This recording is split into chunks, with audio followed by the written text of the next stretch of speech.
Hello friends, कैसे हैं आप लोग। मेरे चैनल रूही एडुकेटर पे आप लोगों का बहुत वेलकम है फ्रेंड्स। और मैं हूँ रूही। और फ्रेंड्स, आज मैं जो आपके लिए चैप्टर लेकर के आई हूँ ये है human I and colourful world का चैप्टर। और फ्रेंड्स, इस चैप्टर में जो भी ऑप्टिक्स है या जो भी लाइट का चैप्टर है उसका जो एप्लीकेशन है और बहुत सारे डेली यूज़ के जो फिनोमेना हैं जो आप डेली अपनी लाइफ में देखते हैं वो बताए जाएंगे आपको। तो ये चैप्टर बहुत इंपॉर्टेंट है और हर एग्ज़ाम में इससे 2-3 क्वेश्चन पुट होते हैं फ्रेंड्स।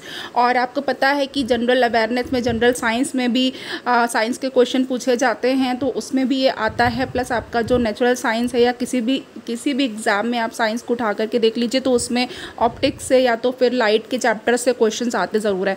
चलिए हम लोग इसको पढ़ते हैं फ्रेंड्स। और यहाँ पे हमारे पास जो सबसे पहले अगर हम देखेंगे तो ये देखिए द ह्यूमन आई। और यहाँ पे आई का एक आपको डायग्राम दिया हुआ, पिक्चर दी हुई है। और ये आपके बायोलॉजी में भी आप इसे समझ सकते हैं, उसके लिए भी इम्पॉर्टेंट है। तो देखिए यहाँ पे हम लोग थोड़ा इसका स्ट्रक्चर समझते हैं।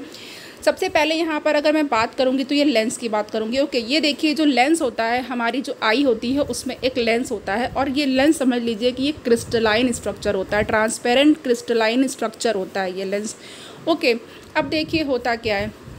लेंस के आगे, यानी कि लेंस के आगे का जो चेम्बर है, ठीक है, इसमें क्या है, एक्वस ह्यूमर है, ए फॉर एक्वस। तो आप ये समझ लीजिए जब हम लोग अल्फ़ाबेट पढ़ते हैं ABCD तो ए पहले आता है। ओके, तो जब ए पहले आता है तो अगर आपको ये समझना है कि कौन सा चैम्बर कहाँ पर है तो ये एक्वस ह्यूमर है तो ए पहले है, तो आप इसको लर्न कर सकते हैं कि ये लेंस से पहले है।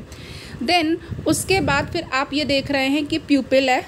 ओके, और प्यूपिल है और प्यूपिल के पास आप जो ग्रे कलर का स्ट्रक्चर देख रहे हैं ये क्या है, आइरिस है। यहाँ पे इन्होंने आइरिस बनाया हुआ है। एंड यहाँ पे आपको देखिए ये जो स्ट्रक्चर है मेम्ब्रेन लाइक, ये क्या है, ये कॉर्निया है।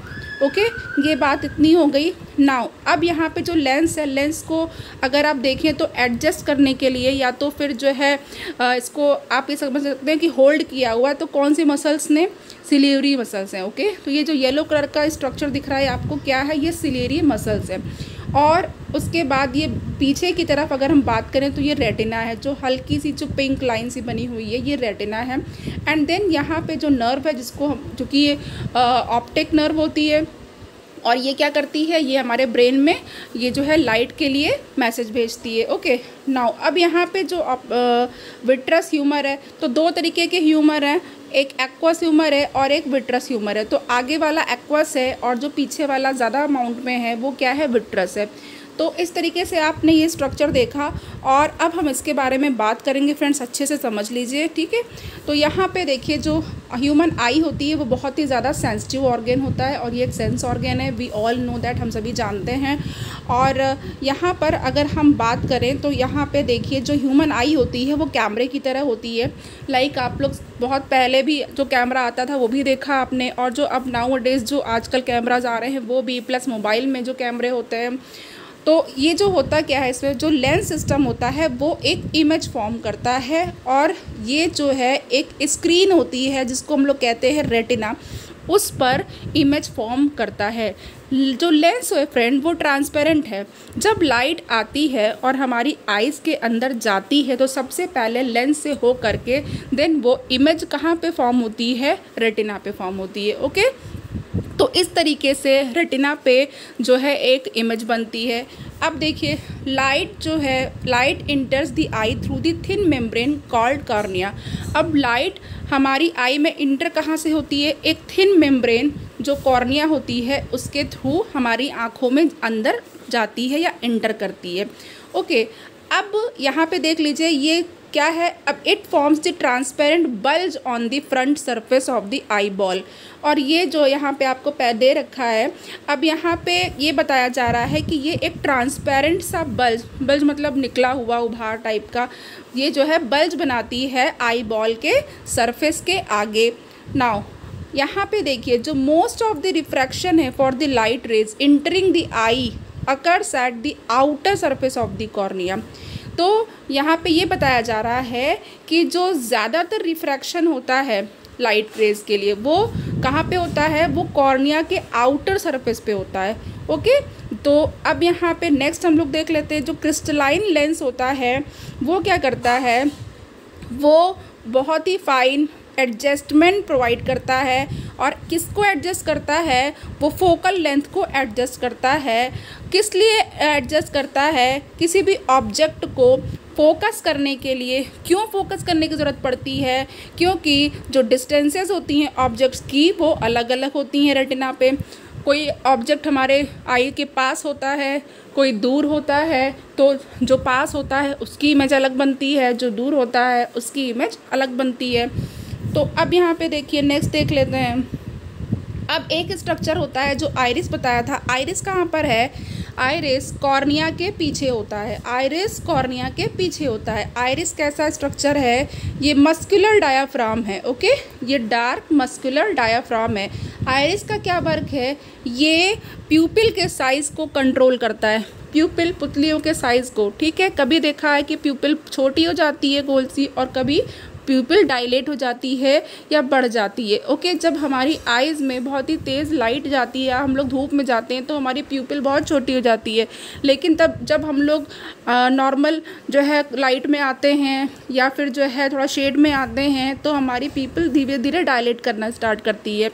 ओके, नाउ प्यूपिल, जो प्यूपिल होती है वो क्या करती है? वो अमाउंट ऑफ लाइट को, यानी कितनी मात्रा में लाइट को अंदर भेजना है, इसको रेगुलेट करती है या कंट्रोल करती है। आगे देखते हैं फ्रेंड्स, आगे क्या है। अब यहाँ पे जो आई का लेंस होता है वो इन्वर्टेड, यानी कि उल्टा। जैसे ये है आपका, देखिए एक इमेज, और ये अगर ऐसे बन रही है तो ये क्या है? ये वर्टिकली इन्वर्टेड है। तो इन्वर्टेड बनाती है इमेज और रियल बनाती है, ठीक है। तो यानी कि जो आई लेंस होता है वो कैसा इमेज बनाता है? Inverted and real image of the object on the retina. Eye lens किसी भी ऑब्जेक्ट की रेटिना पे रियल और इन्वर्टेड इमेज बनाती है। The retina is a delicate membrane. Retina delicate या पतली थिन जो है मेम्ब्रेन होती है, और इसमें यानी रेटिना में बहुत सारे number of light sensitive sales होते हैं। वेरी इंपॉर्टेंट है कि जो लाइट सेंसिटिव सेल्स होते हैं वो कहाँ पाए जाते हैं? वो हमारी रेटिना में पाए जाते हैं।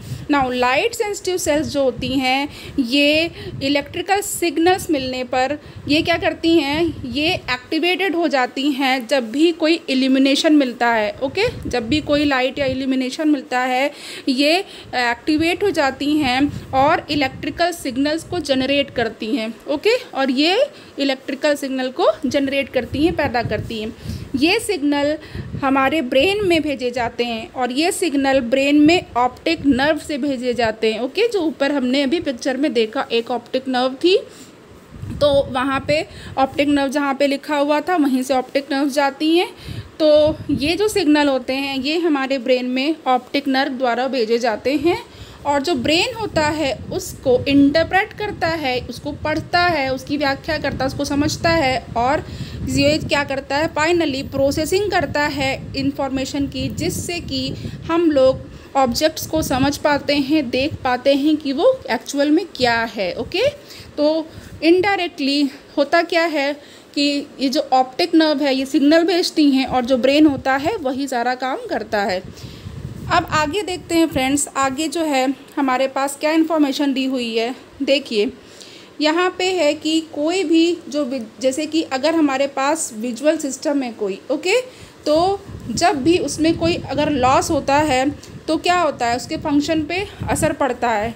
नाउ अब यहाँ पे देखिए जो स्ट्रक्चर्स ट्रांसमिशन ऑफ लाइट में इन्वॉल्व होते हैं, जैसे कि cornea, प्यूपिल, eye lens, aqueous humour and vitreous humour, और वो जो लाइट के कन्वर्ज़न के लिए, यानी लाइट का कन्वर्ज़न इलेक्ट्रिकल इम्पल्स में करने के लिए रिस्पॉन्सिबल होते हैं। जैसे अब रेटिना या तो फिर ऑप्टिक नर्व, ये क्या होती हैं? ये जो है इम्पल्सेस को ब्रेन में ट्रांसमिट करते हैं। वो डैमेज हो जाते हैं अगर, तो it will result in visual impairment. तो ये एक विजुअल इम्पेयरमेंट कहलाएगा, यानी कि आप देखने में आपको प्रॉब्लम होगी, आप चीज़ों को विजुअलाइज नहीं कर पाओगे, ये विजुअल इम्पेयरमेंट बन जाएगा। तो अब हमको क्या करना चाहिए? अब यहाँ पे देखिए, अब यहाँ पे ये कहा गया है कि जो प्यूपिल होती है आई की, वो क्या, वो एक अपर्चर की तरह एक्ट करती है, ठीक है, जिसका साइज़ वैरी करता है। और ये इसमें क्या हेल्प करती है, आइरिस जो होती हैं, आइरिस की मसल्स वो हेल्प करती हैं। जब लाइट बहुत ही ब्राइट होती है तो आइरिस कॉन्ट्रैक्ट करती हैं प्यूपल को और कम मात्रा में लाइट को आई के अंदर आने देती हैं। और जब डिम लाइट होती है तो आइरिस एक्सपेंड कर जाती है या डायलेट हो जाती है, फैल जाती है और प्यूपिल ज़्यादा लाइट को अपनी आई में आने देती है। नाउ अब यहाँ पे देखिए, जो प्यूपिल होती है वो कम्प्लीटली ओपन होती है और जो आइरिस होती है वो रिलैक्सेशन की स्टेट में आ जाती है। नाउ अब यहाँ पे देखिए, पावर ऑफ अकोमोडेशन क्या होता है। ओके, अकोमोडेशन करने की जो पावर होती है। नाउ यहाँ पे eye lens is composed of fibrous jelly like material. जो आई लेंस होता है वो फाइब्रस होता है और जेली लाइक मटीरियल होता है। ओके, इसका जो कर्वेचर होता है वो मॉडिफाई हो सकता है। और इसे कौन मॉडिफाई कर सकता है, सिलियरी मसल्स इसको मॉडिफाई कर सकते हैं। तो जो कर्वेचर में जो चेंज होता है, आई लेंस के कर्वेचर में जो चेंज होता है, इसकी वजह से फोकल लेंथ में भी चेंज होता है, यानी कि ये फोकल लेंथ को भी चेंज कर सकती है। और जब मसल्स रिलैक्स्ड होती हैं तो लेंस थिन हो जाता है। ओके, और जब फोकल लेंथ बढ़ जाती है, और फिर क्या होता है, फोकल लेंथ बढ़ जाती है। इंपॉर्टेंट है फ्रेंड, ध्यान दीजिएगा। और फिर क्या होता है आगे नेक्स्ट, इस वजह से ये क्या इनेबल करती है, जो डिस्टेंट ऑब्जेक्ट्स होते हैं उनको क्लियरली साफ से देखने में हमारी हेल्प करती है। हम उसको बहुत अच्छी तरीके से देख सकते हैं। और जब हम लोग किसी ऐसी वस्तु को, ऐसे ऑब्जेक्ट को देख रहे होते हैं जो हमारी आई के पास में होती है, क्लोज़र में होती है, तो सिलेरी मसल्स जो होती हैं वो कॉन्ट्रैक्ट कर जाती हैं। और जो कर्वेचर होता है आई लेंस जो होता है, उसका कर्वेचर जो होता है वो इंक्रीज़ कर जाता है, बढ़ जाता है। आई लेंस थिक हो जाता है, ओके, मोटा हो जाता है। इसके बाद इसका रिज़ल्ट क्या होता है, इसके परिणाम में क्या होता है, जो फोकल लेंथ होती है आई की वो डिक्रीज़ हो जाती है, कम हो जाती है। जो फोकल लेंथ होगी अब वो डिक्रीज़ कर जाएगी। इस वजह से हम लोग जो पास में जो ऑब्जेक्ट होता है उसको क्लियरली देख पाते हैं। देखिए फ्रेंड्स, कितना अच्छा सिस्टम है हमारी आई का। Now ability of eye lens to adjust its focal length is called accommodation. बिल्कुल, बहुत अच्छी बात है। जो आई लेंस की एबिलिटी होती है कि जिससे वो फोकल लेंथ को एडजस्ट कर सकती है, वो अकोमोडेशन कहलाती है। फोकल लेंथ, जो आई की फोकल लेंथ होती है वो डिक्रीज़ एक निश्चित मिनिमम लिमिट से नीचे नहीं जा सकती है। ओके, नाउ अब यहाँ पे देखिए, ये बताया गया है कि कोई भी ऑब्जेक्ट है वो हमारी आई से 25 सेंटीमीटर की डिस्टेंस पे कम से कम रखा होना चाहिए। जो मिनिमम डिस्टेंस है किसी भी ऑब्जेक्ट की वो हम लोग 25 सेंटीमीटर की डिस्टेंस रखेंगे, ठीक है। उससे कम होगी तो हमारी आइज़ पे ज़ोर पड़ेगा या स्ट्रेन पड़ेगा। तो ये जो हमारी डिस्टेंस है 25 सेंटीमीटर की, इसको क्या कहते हैं, इसको नियर पॉइंट ऑफ द आई भी बोलते हैं। और किसी भी यंग अडल्ट के लिए जिसका विज़न नॉर्मल है, जिसको कोई भी विजुअल इम्पेयरमेंट नहीं है, जो नियर पॉइंट होता है वो 25 सेंटीमीटर के लिए होता है। इसमें जितने भी लोग बिना चश्मे के जो लोग पढ़ रहे हैं, जिनको कोई भी स्पेक्स या चश्मे नहीं लगे हैं, जो नॉर्मल विज़न वाले लोग हैं, उनके लिए जो नियर पॉइंट है आई का वो क्या है, 25 सेंटीमीटर है।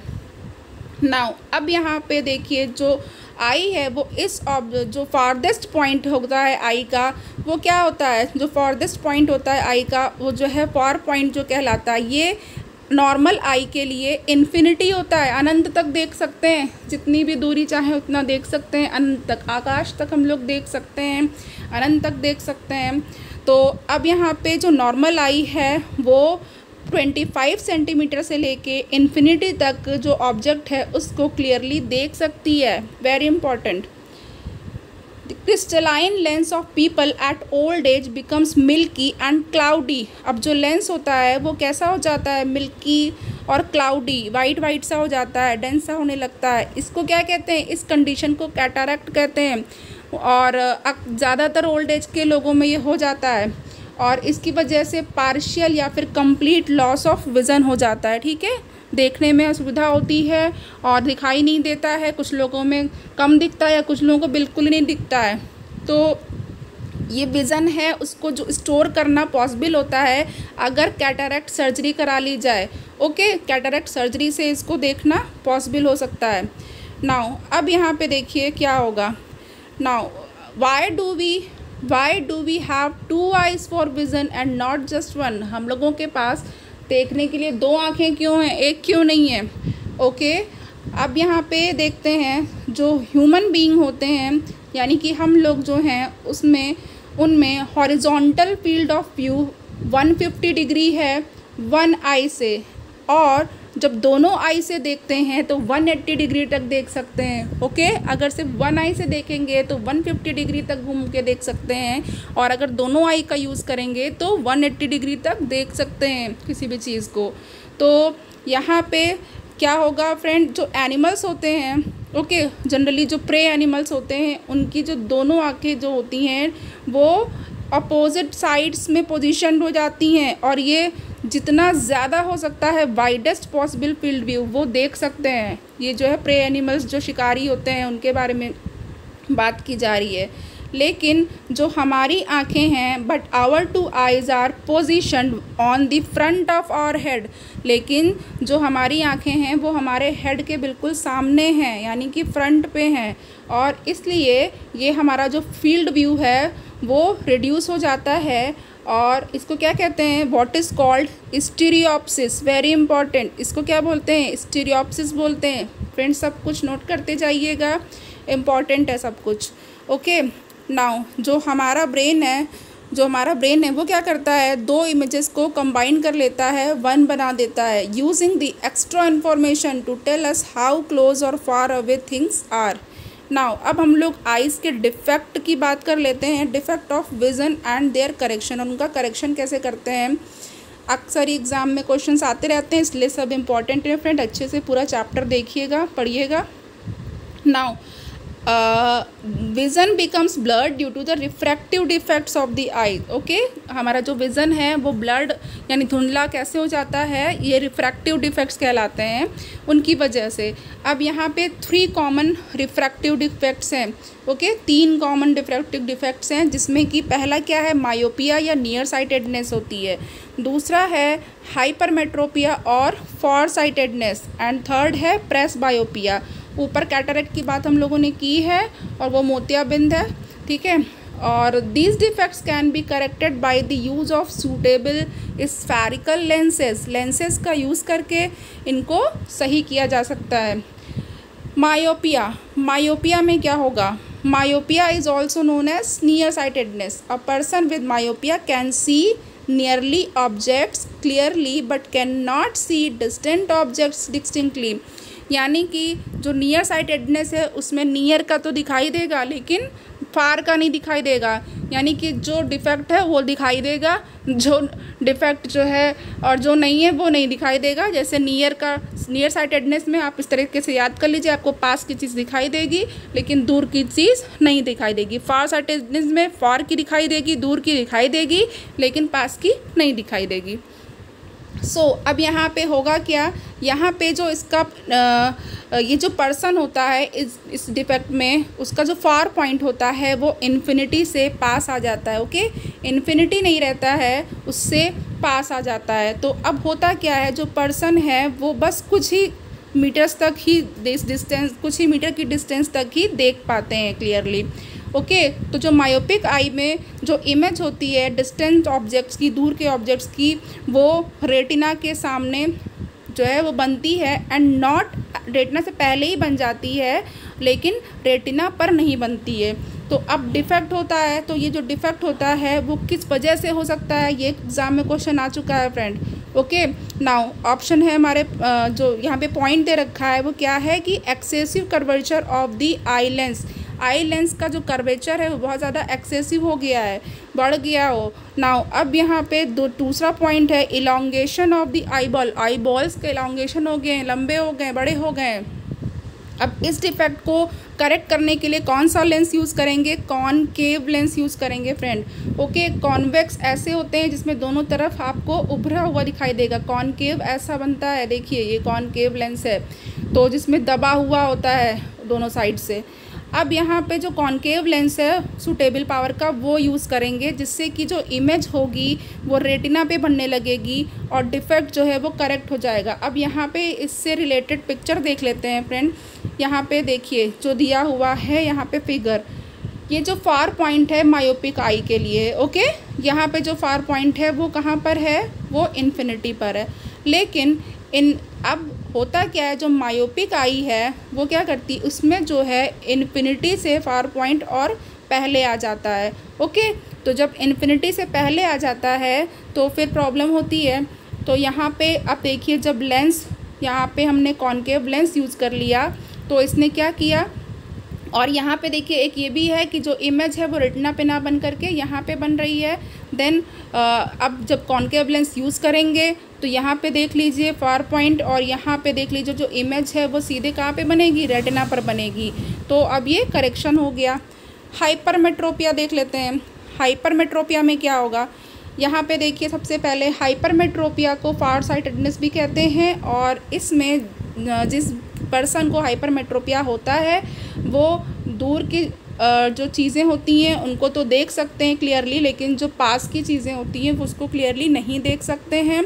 अब यहाँ पे क्या प्रॉब्लम है, देखिए जो नियर पॉइंट होता है पर्सन का वो दूर चला जाता है, नॉर्मल पॉइंट 25 सेंटीमीटर से बढ़ जाता है वो। ओके, तो जो पर्सन है उसको कोई भी रीडिंग मटेरियल है, मान लीजिए वो कोई बुक पढ़ रहे हैं, न्यूज़पेपर पढ़ रहे हैं, अखबार पढ़ रहे हैं, तो उनको क्या करना पड़ेगा, उनको 25 सेंटीमीटर से दूर रखना पड़ेगा, तब वो आराम से कंफर्टेबली रीड कर पाएंगे। ऐसा क्यों होता है, इसलिए होता है क्योंकि जो लाइट रेज होती हैं वो क्या करती हैं, वो क्लोज बाई ऑब्जेक्ट से आती हैं, लेकिन ये रेटिना के पीछे बनती हैं, रेटिना पर नहीं बनती हैं। देखिए हाइपर में क्या हो गया, अरे जब मैं हाइपर बोलूँ फ्रेंड तो आप समझिएगा, जैसे कि किसी को हाइपर टेंशन हो जाती है, ब्लड प्रेशर बढ़ जाता है। ओके, तो यहाँ पे समझ लीजिए ब्लड प्रेशर बढ़ जाता है, गुस्सा बढ़ जाता है, तो यहाँ पे भी जो आपका जो ऑब्जेक्ट है, कोई भी चीज़ है, वो रेटिना पे नहीं बनेगी, रेटिना से बढ़ जाएगी, रेटिना से दूर बनेगी। ओके, तो हाइपर में क्या बनेगी, दूरी पे बनेगी, पीछे बनेगी, रेटिना के बढ़ जाएगी डिस्टेंस। तो इस पे जो लेंस यूज़ होगा वो क्या होगा, कॉनकेव होगा। तो ये डिफेक्ट जो है हो किस वजह से जाता है, जैसे कि ये फोकल लेंथ होता है आई का वो लॉन्ग हो जाता है, बहुत ही ज़्यादा लॉन्ग फोकल लेंथ हो जाती है, और दूसरा जो आई बॉल है वो स्मॉल हो जाता है, यानी कि मायोपिया के अपोजिट, ये मायोपिया में इलॉन्गेटेड हो जा रहा था, इसमें स्मॉल हो जाएगा।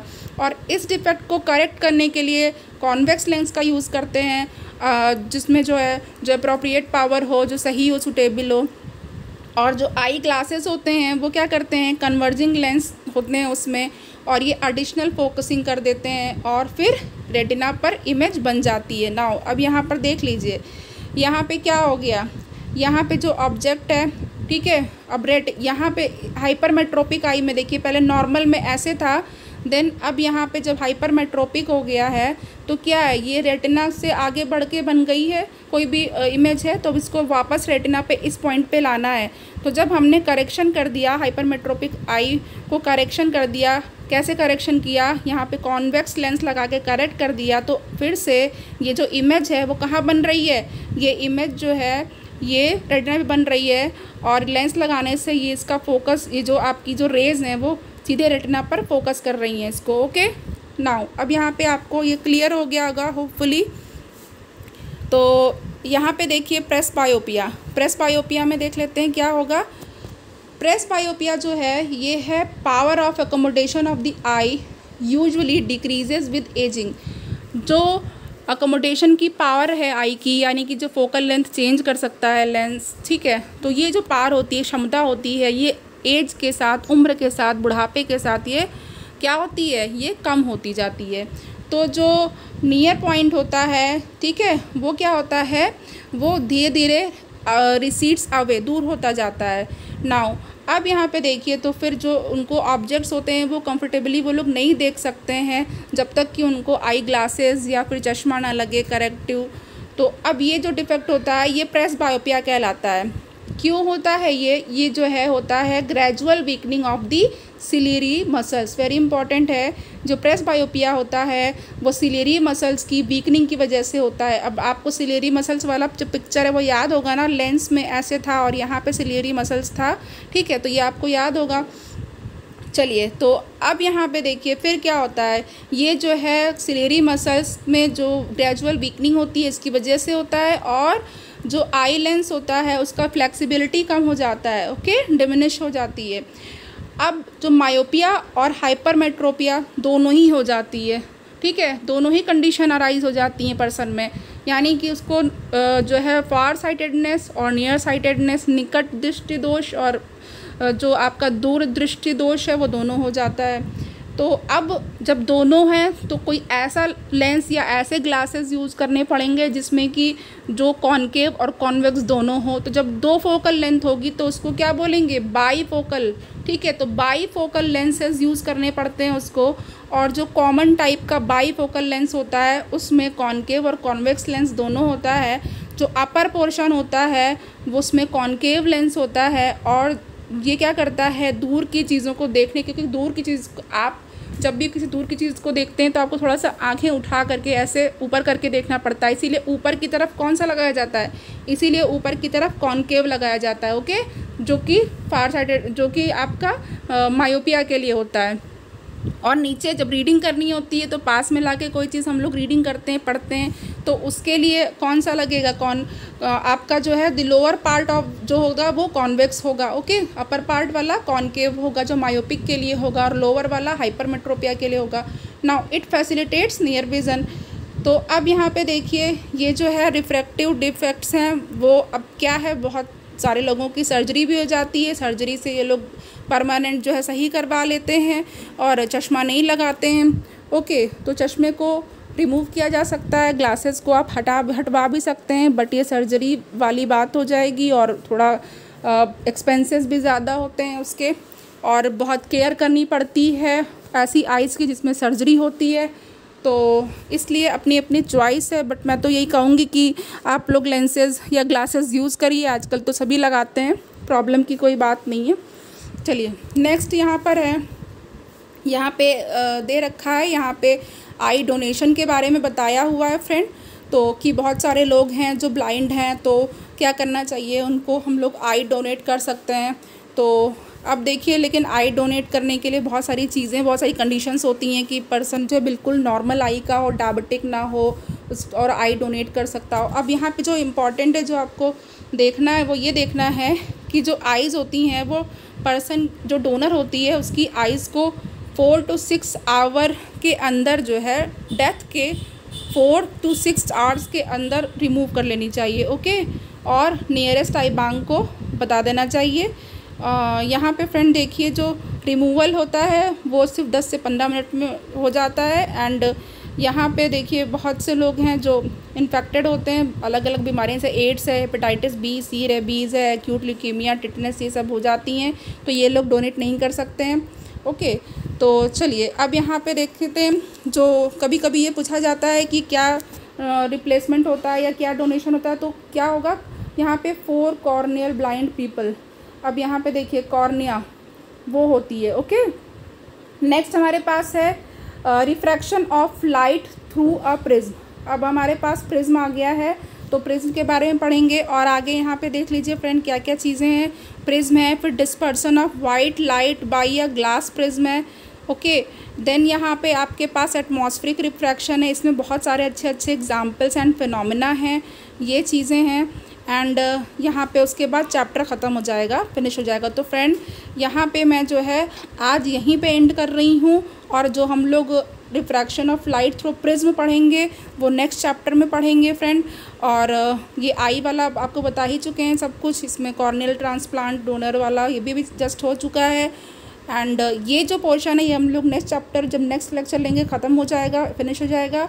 और फ्रेंड्स आप लोग प्लीज़ लाइक करिए, सपोर्ट करिए, चैनल पे जुड़ जाइए, और मेरे जो है क्या कहते हैं, जो मेरा जो टीचिंग का जो आपका लेक्चर है वो आपके लिए है बहुत इम्पॉर्टेंट, बहुत बेनिफिशियल, उसको देखिए और अपना ख्याल रखिए।